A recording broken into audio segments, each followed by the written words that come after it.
Hey family, it is Netta back at you, your esteemed host, and I hope you all are doing well and you are enjoying this season and not so much the holiday season because over here we don't celebrate these paganistic holidays that the white man has created for themselves for wicked and evil means. So, but I just mean, this season as far as it being nice and wintry and just it's a beautiful, wonderful time of year. It's the year that love blossoms for many.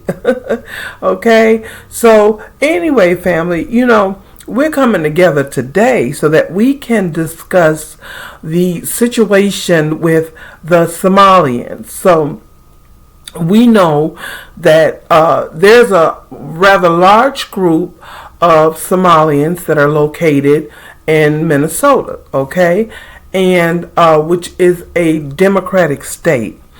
And so right now, the current administration, the Trump administration, is getting ready to escalate war on that Somalian community. And we're going to read a little bit about it, a little snippet, and then we will discuss it further so that, we understand the situation. Let me get into it. Copyright Act of 1976, allowances is made for fair use. All right, so give me a second. Let me situate my glasses, family. So, the article says Trump and other conservatives have also recently seized on criminal investigations in fraud of Minnesota's social services system, some which was allegedly committed by Somalis, to disparage the entire community. Now, U.S. Immigration and Customs Enforcement plans to target Minnesota and its Somali population in an upcoming immigration enforcement operation. The Associated Press and other news outlets reported this week. Nearly 80,000 people of Somali descent currently live in Minnesota, roughly 78% of whom reside in the Twin Cities, according to the St. Paul-based group Wilder Research. See, these people do research on all melanated people. Know that, family.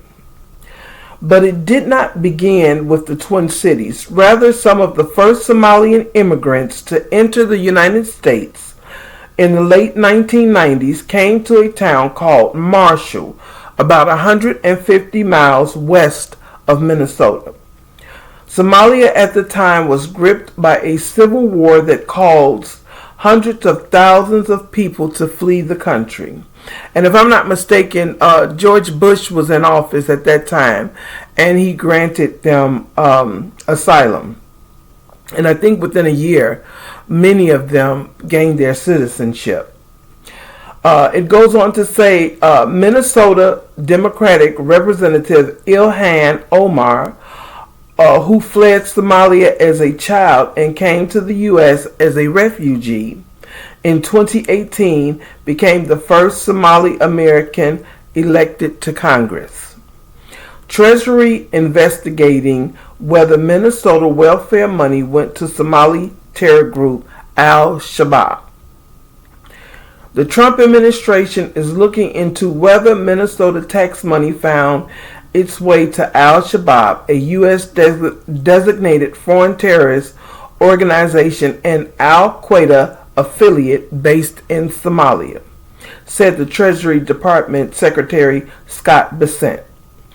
On Wednesday, House Oversight Committee Chairman Representative James Comer announced he is launching an investigation into the widespread fraud allegations.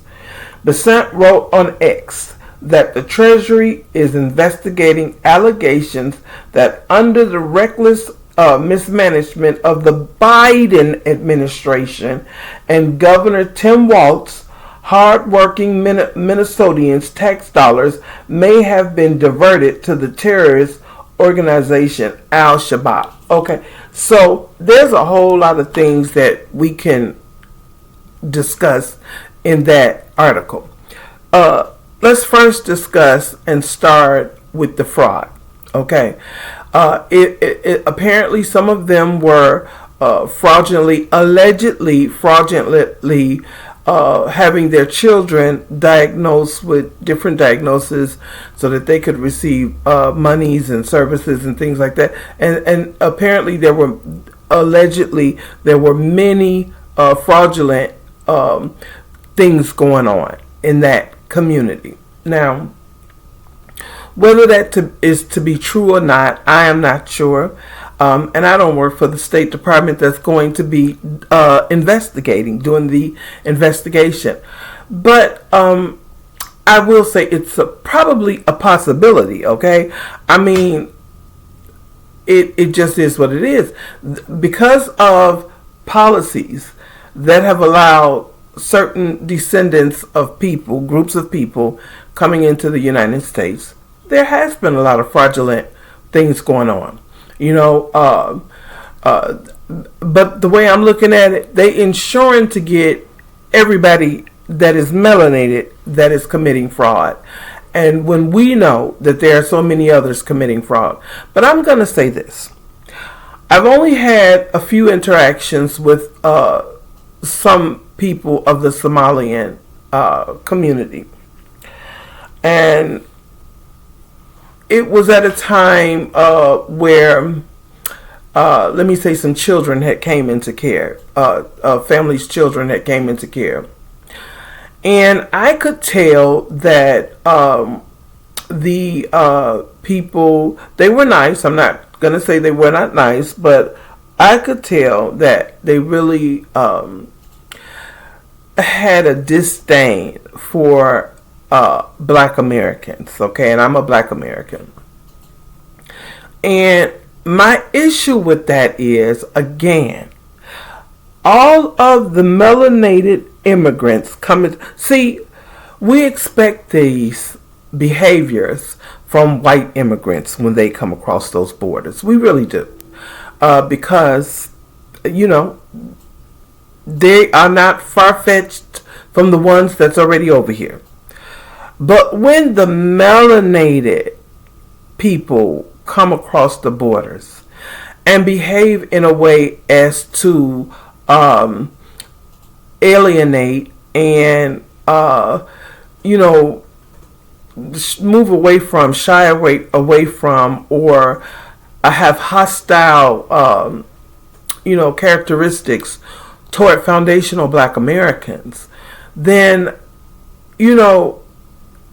what do you expect is going to happen? Because let me tell you, I saw a video where a young Somalian man was saying, well, he can't put us out the country, and he would be correct. Trump cannot, write an executive order that may just cancel out all of the Somalians that are here already legally.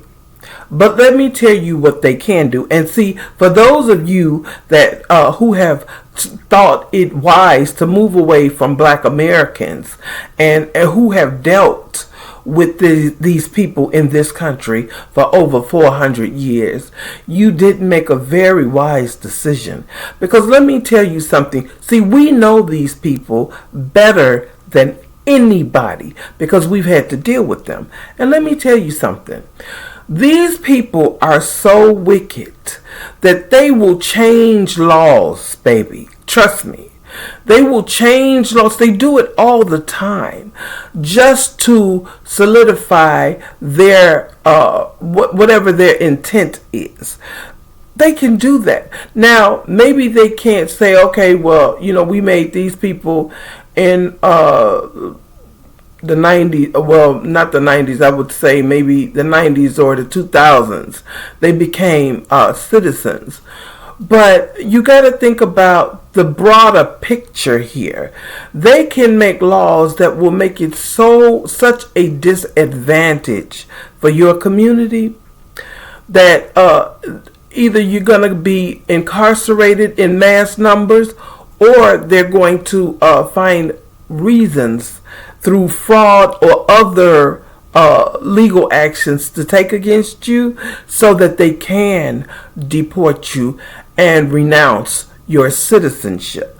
See, some of you brown-skinned immigrants come across the border and think you're so much smarter and better than the foundational black Americans who have resided, unfortunately, and we had no choice, in this country with these people for over 400 years. You come over here brand new and think that you know so much more than we do. Well, now you are fucking around and you are finding out that, yeah, it don't play like that. Yeah, see, this is not your country's. And unfortunately, you're going to find out the hard way the enemy that you try to rub shoulders with don't want to rub shoulders with your asses. We got to be smarter people. See, it would be an ideal world if all melanated people came together. See, that is the temperament that black Americans, foundational black Americans had when brown immigrants started first coming, black and brown immigrants first started coming to America. This was our hope, our dreams. This is what we wanted. Then we would have family. But then we started receiving, I know black, I Dominican. I know black, I Somalian. I know black, I Jamaican. Or whatever. You understand what I'm saying?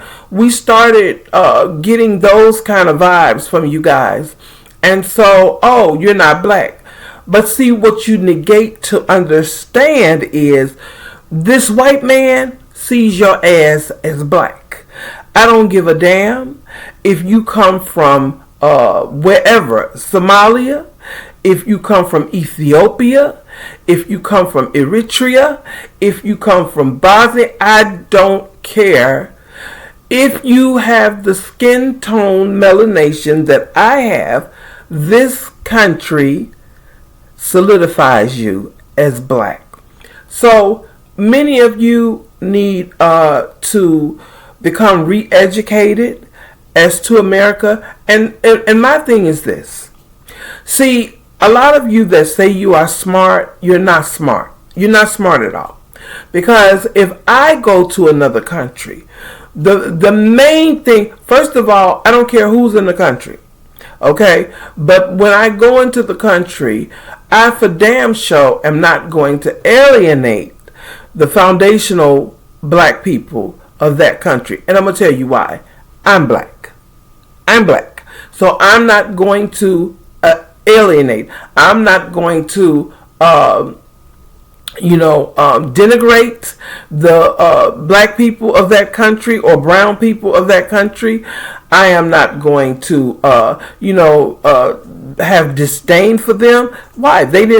First of all, why would I have disdain for them? They didn't come over here and mistreat me. They didn't come over here and create redlining. They didn't come over here and create Jim Crow. They didn't come over here and do slavery, okay? But many of you come to America and you have that disdain, nastiness, disgusting attitude and demeanor towards foundational black people while at the same time kissing the ass of the white man. And it makes you look real sick. It really does. Now, I'm not saying all, because I know there are some good brothers and sisters that come across that border and they understand the game. They understand it. But many of you come over here and do not. And even if you are first generation and you're born here, you're raised up by those ones that came over here with that mentality. So many of you develop that same mentality. It's a very sickening it's a very sickening issue. And this is why Black Americans, foundational Black Americans, are delineating. And many of you don't like that. You don't like the delineation. But, that's going to happen. Because let me tell you something. We're delineating because many of us have records. See, I can pinpoint exactly. I have my family tree. Okay? Many of us have that. And I know where my people came from. Okay? Yeah, I know where my people came from. And my people came from Sierra Leone. Okay? But my mom, on my mother's side, on my father's side, I believe it is possibly Nigeria, but I would have to do a DNA test to prove that fact true.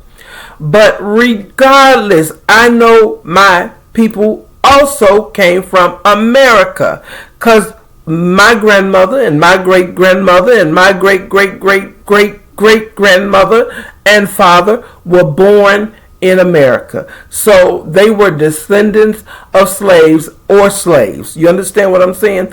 I can trace my family tree back from the 1600s in America, okay? So they were here. But the thing is, we were brought here for slavery. Many of you come over here willingly, and then you want to alienate foundational Black people who know what the game is in America. The game in America is called racism. Racism is embedded in the entire system in America.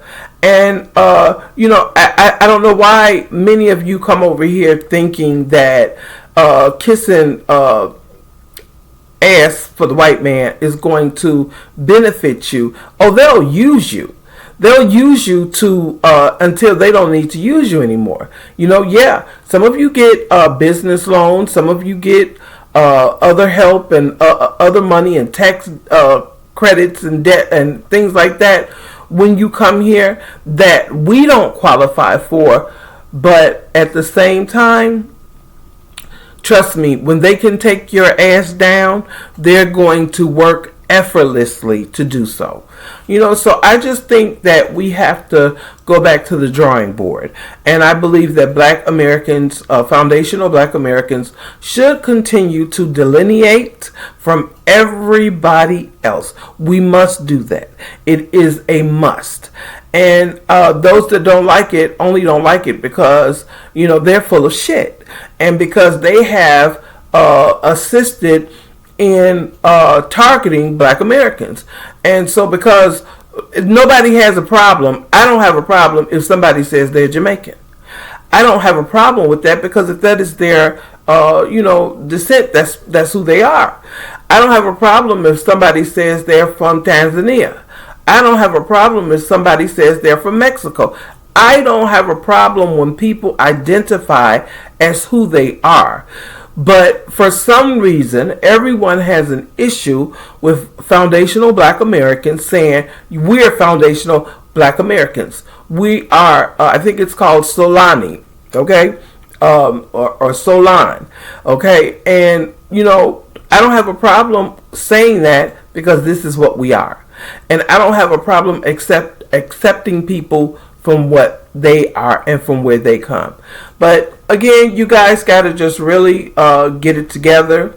And for those of you that are not like that, this video is not about you. So it's all good, But for those of you that know you are like that, then let hit dogs holler. And that's just the way it is. Whether you like it or not, it doesn't matter. It is my opinion and it's the truth. That, more than my opinion, it is the truth. Because it is proven by history, by the last 40 or 50 years since immigrants, brown and Black immigrants, have been coming into America. So, there's a lot of work to be done. There is really a lot of work to be done, and hopefully we can do the work, and maybe in the next 20 years, maybe we can rethink about building relationships. But until then, until the work is done, don't look for allies in foundational Black Americans because it's not going to happen.